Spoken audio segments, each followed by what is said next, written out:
Vida Examinada.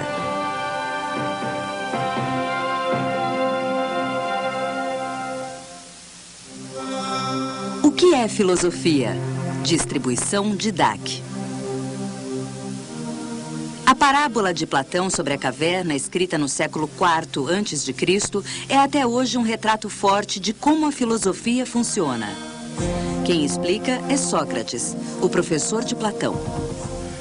Agora eu vou descrever a situação humana numa parábola sobre ignorância e aprendizado. Imagine homens morando numa caverna subterrânea cuja entrada é um longo corredor que sobe do chão até a luz lá fora.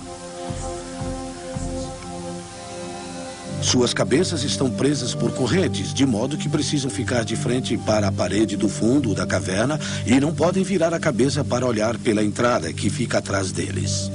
Atrás deles, não muito perto, quase na entrada da caverna, há um fogo aceso, e os objetos que passam diante do fogo projetam suas sombras na parede do fundo, onde os prisioneiros as veem em movimento como se fosse um filme. E a pessoa com quem Sócrates está conversando, Glauco, diz: são prisioneiros muito estranhos, Sócrates. E Sócrates dá uma resposta eletrizante. Ele diz: bem, eles são como nós. E você fica ofendido. Você diz: eu não sou assim. Em que minha condição se parece com a deles? Bem, Platão não disse que estamos condenados a ser como prisioneiros numa caverna.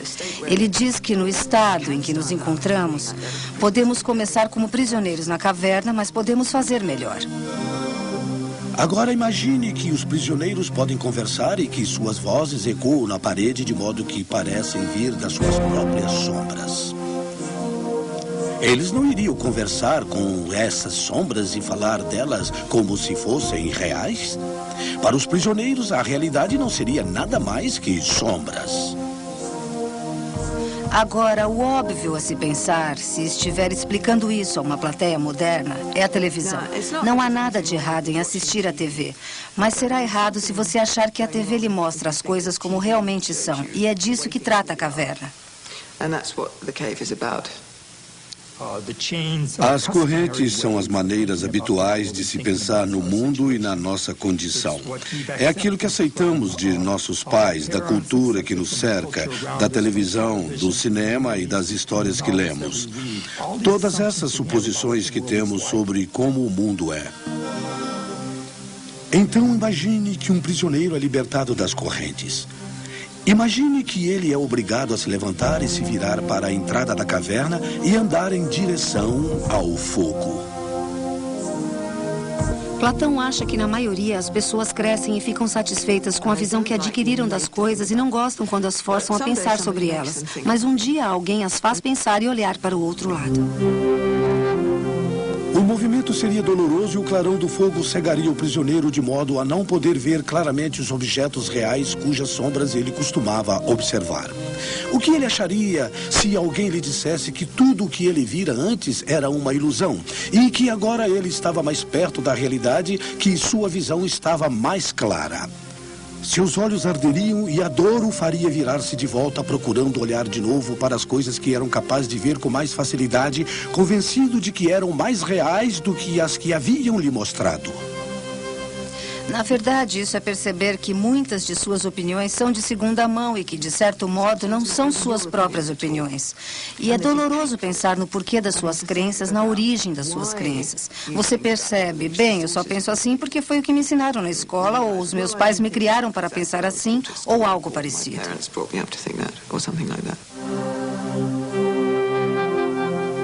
Mas imagine que alguém o arraste aos trancos ladeira acima até a saída da caverna e para fora até ele ficar exposto à plena luz do sol.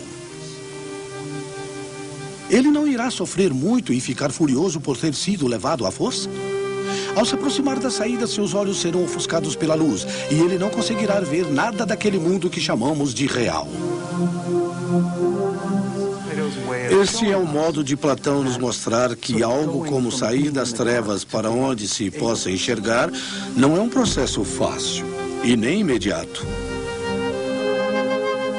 Pouco a pouco ele terá que se acostumar a ver o mundo lá em cima.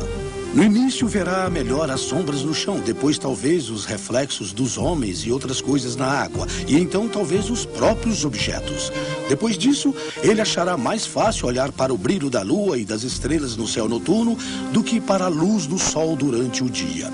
Finalmente ele será capaz de olhar para o sol e contemplar a sua natureza. Não como ele aparece refletido na água, mas como realmente é, em seu próprio domínio. O que é crucial para ele quanto a chegar a ter o conhecimento e não apenas velhas crenças é que pensamos nisso sozinhos. Não aceitamos algo pela autoridade de outras pessoas ou porque parece óbvio ou porque simplesmente os outros acham assim. Mas porque refletimos a respeito e examinamos da maneira mais rigorosa possível a maneira filosófica.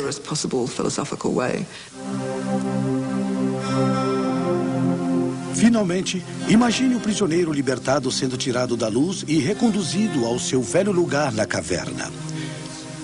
Seus olhos se encheriam de escuridão. Agora ele teria de competir na distinção das sombras com os prisioneiros que nunca saíram da caverna, com olhos que enxergavam pouco. Ele não pareceria ridículo? Os outros diriam que ele havia saído e voltado com a visão arruinada. Portanto, era melhor nem pensar em subir. Bem, alguém que já saiu da caverna e voltou descobre que seu modo de enxergar o mundo é radicalmente diferente do da maioria das pessoas. Ele não só tira conclusões diferentes, mas pensa diferente sobre as coisas e as pessoas não gostam disso. Eles acham que o sujeito é louco, acham que ficou doido. Ele fala de coisas que nenhum de nós jamais experimentou. Então, seja o que for esse passeio que ele fez, isso arruinou sua mente e o tornou um idiota. Então, eles o desprezam. A filosofia é muito atraente e bem difícil. Portanto, não é apresentada como algo divertido. É algo que depois que se começa não se larga mais, porque é muito envolvente. Não dá para voltar para o estágio anterior, porque ele não satisfaz mais.